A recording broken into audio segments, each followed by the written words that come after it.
नमस्कार, मैं हूं कायनात खान। आप देख रहे हैं social TV prime time bulletin. खबरों की शुरुआत करने से पहले नजर हेडलाइंस पर। जदयू विधायक गोपाल मंडल का विवादित बयान, कहा पैसे वसूलने भागलपुर आते हैं तारकिशोर प्रसाद। गोपाल मंडल के बयान पर रोहित पांडे ने किया पलटवार, कहा आरोप साबित हुआ तो छोड़ दूंगा राजनीति। भागलपुर में बाढ़ से बेहाल हुआ जनजीवन, सरकारी राहत के नाम पर हो रही है खानापूर्ति। और रक्षाबंधन को लेकर लोगों में उत्साह, लेकिन दुकानदारों में छाई मायूसी। अब खबरें विस्तार से। अपने बयानों से विवादों में रहने वाले जदयू के गोपालपुर विधायक गोपाल मंडल ने एक बार बड़ा बयान देते हुए उप मुख्यमंत्री पर निशाना साधा है। विधायक ने कहा कि उप मुख्यमंत्री तारकिशोर प्रसाद भागलपुर पैसा उगाही करने के लिए आते हैं। शनिवार को भागलपुर स्थित अपने आवास पर प्रेस कॉन्फ्रेंस करते हुए गोपाल मंडल ने उप मुख्यमंत्री तारकिशोर प्रसाद पर कई गंभीर आरोप लगाए हैं। गोपाल मंडल ने कहा कि उप मुख्यमंत्री वैसे लोगों के साथ रहते हैं जिन्होंने पिछले विधानसभा चुनाव में एनडीए प्रत्याशियों के खिलाफ चुनाव लड़ा था। उप मुख्यमंत्री जब भागलपुर आते हैं तो लोजपा नेता, बनिया वर्ग और मालदार पार्टी के साथ घूमते हैं। भागलपुर में लोजपा नेता सुरेश भगत और राजेश वर्मा पर ज्यादा ध्यान देते हैं। वैसे नेता जिसने विधानसभा चुनाव में एनडीए का विरोध किया, उसके घर पर भोजन करते हैं। नहीं भाई, अभी तो नहीं देखे प्रेम है। रोहित पांडे को नहीं खोजा, लोजपा प्रत्याशी राजेश वर्मा के यहाँ भोजन किया, वैसे अहिर गिरोह के लोगों के साथ उन्होंने मीटिंग की। झूठ मूठ का दौरा कर, तहसीलदारी के लिए दौरा हुआ। राजेश वर्मा के यहाँ गया, सोना का ढेर दिया होगा और कहा कि उसके यहाँ क्यों भोजन करेगा भाई। राजेश वर्मा को ये हरिओम ज्वेलर्स को साधारण नहीं है। इनका कहाँ कहाँ जेवर बिकता है, सोना बिकता है, पता है। कलकत्ता में दुनिया भर, यहाँ वहाँ सब जगह। जिला परिषद अध्यक्ष है ना टुनटुन साहब, वो आरजेडी से 1.5 करोड़ रुपया दिया टिकट लेने के लिए। कुछ घुराया है, कुछ बाकी है। दिया टिकट नहीं, वो आरजेडी से टिकट मांगता है और भयारी कह के बढ़िया हमारा भैया है, हमारा भैया। जदयू के गोपालपुर विधायक गोपाल मंडल ने अपने प्रेस कॉन्फ्रेंस में भाजपा के जिला अध्यक्ष रोहित पांडे का जिक्र करते हुए कहा कि हमसे बात करते हुए रोहित पांडे फोन पर रोने लगे थे। वहीं रोहित पांडे ने गोपाल मंडल के बयान को खारिज करते हुए कहा कि गोपाल मंडल से फोन पर मेरी बात कभी हुई ही नहीं है। अगर गोपाल मंडल यह साबित कर देते हैं तो मैं राजनीति छोड़ दूंगा।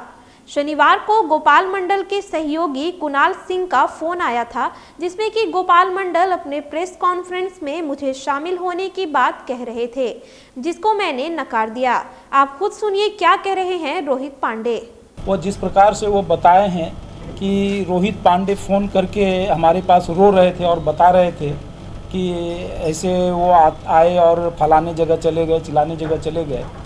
मैं आज ही नहीं, आज से पहले भी अगर कभी हमारी उनसे टेलीफोन के माध्यम से बातचीत हुई हो और इसका वह प्रमाण दे दें तो मैं राजनीति छोड़ दूंगा।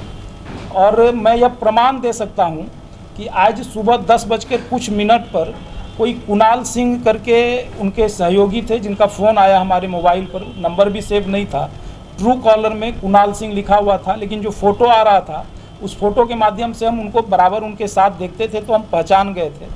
और उन्होंने बोला कि माननीय विधायक जी आपसे बात करेंगे। उनका जो संस्कार रहा है, जो तरीका रहा है, वह जो यह आज वह बात बोले हैं उसी उनके उस संस्कार का यह द्योतक है। दूसरा विषय हम यह कहेंगे कि यह उनकी मंशा यही रहती है, चूँकि वह न पब्लिक में जाना, अभी बाढ़ का समय है, जनता के बीच में जाकर जनता की समस्याओं को देखकर जनता की समस्याओं को उठाने का काम करना चाहिए जनप्रतिनिधि होने के नाते, लेकिन वह ये सब काम तो करते नहीं हैं। तो कैसे हम न्यूज में बने रहें, लोगों को अपनी और लोगों का ध्यान आकृष्ट कर सकें, तो इसके लिए जो उलूल जुलूल बयान है या बाकी सब चीज़ है वह देकर और इस माध्यम से नकारात्मक तरीके से वह न्यूज में बने रहना चाहते हैं। भागलपुर में उफान मारती गंगा की धारा अपने रास्ते में आने वाली हर चीज को बहा ले जा रही है। खेत खलियान, घर, दुकान सब गंगा में समाता जा रहा है। जिस NH80 पर गाड़ियां फर्राटा भरती थी, आज वहां गंगा का पानी उफान मार रहा है। भागलपुर इंजीनियरिंग कॉलेज के समीप NH80 पर बाढ़ का रौद्र रूप दिख रहा है। कॉलेज परिसर से लेकर क्लासरूम तक बाढ़ का पानी भरा है। रोड के दूसरी तरफ आवासीय इलाकों में बाढ़ का पानी भर गया है। बाढ़ की वजह से भागलपुर कहलगांव को जोड़ने वाली सड़क पूरी तरह ध्वस्त हो चुकी है। खतरे को देखते हुए भागलपुर जिला प्रशासन द्वारा बैरिकेडिंग कर दिया गया है, लेकिन सरकारी नाव की सुविधा नहीं होने से लोग प्राइवेट नाव से अपने घर आना जाना कर रहे हैं।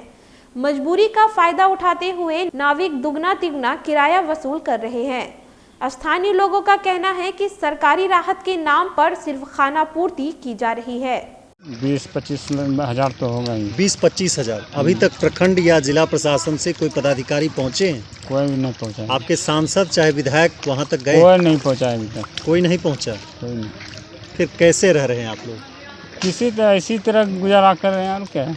सरकार जो ये कहती है कि हम गरीबों को तमाम तरह की सुविधाएं दे रहे हैं, आप लोगों को मिल रहा है? अभी तक तो नहीं मिला है। फूड है, फड़का है, इंग्लिश है, मसाड़ो है, इधर बाबूपुर है, पूरा सब डूब चुका है। देश में कोरोना की रफ्तार बेशक कम पड़ गई हो, लेकिन अर्थव्यवस्था पूरी तरह से चरमरा गई है।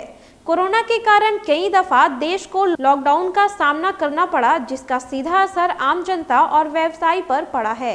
सामान्य और खास त्योहार के मौके पर गुलजार रहने वाले भागलपुर के बाजारों में अनलॉक के बाद रौनक तो लौट आई है, लेकिन दुकानदारों के चेहरों पर मायूसी बरकरार है।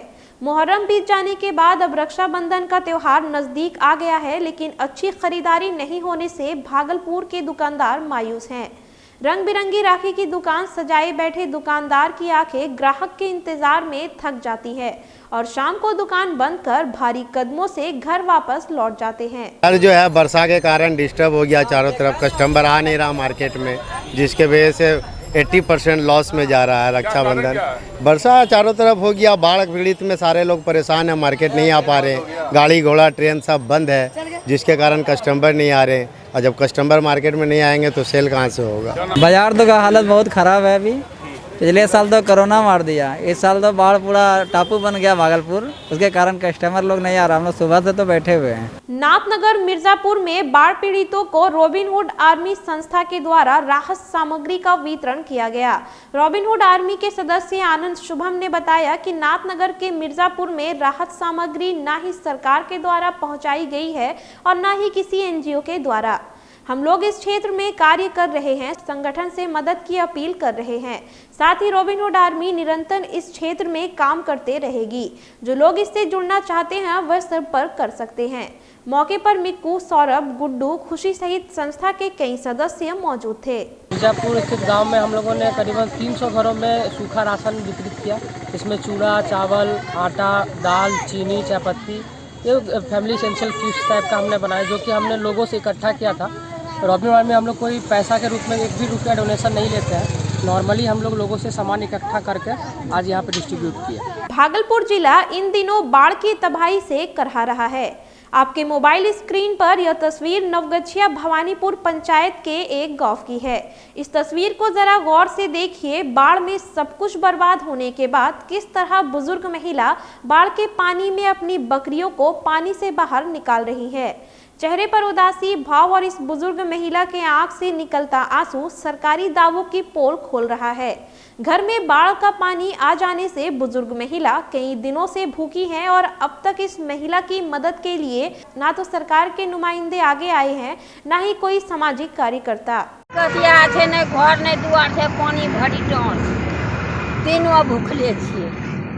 कितना दिन से भूखलो छे?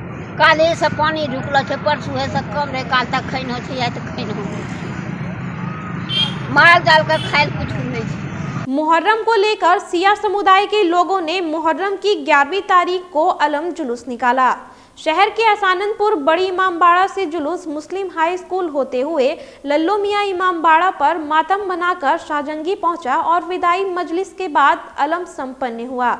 सिया समुदाय के जिला वक्फ कमेटी के सचिव जीजा हुसैन ने बताया कि सरकारी गाइडलाइन का पालन करते हुए शांतिपूर्ण तरीके से जुलूस का शाहजंगी में पहलाम किया गया। वहीं मुहर्रम को लेकर भागलपुर प्रशासन के द्वारा सुरक्षा के पुख्ता इंतजाम देखने को मिले। जुलूस में सज्जाद रागिब हसन, मोहम्मद अब्बास, मोहम्मद इम्तियाज सहित कई लोग शामिल थे। इमाम हुसैन जो करबला में उन्होंने शहादत दी थी 10 मुहर्रम को, उन्हीं की याद में हम लोग उनका फूल लेके हम करते हुए करबला शाहजंगी जा रहे हैं, क्योंकि सरकार का गाइडलाइन है, उस गाइडलाइन को मद्देनजर रखते हुए हम लोग कम लोग जा रहे हैं। फिलहाल खबरों में इतना ही। अब मुझे दीजिए इजाजत। नमस्कार।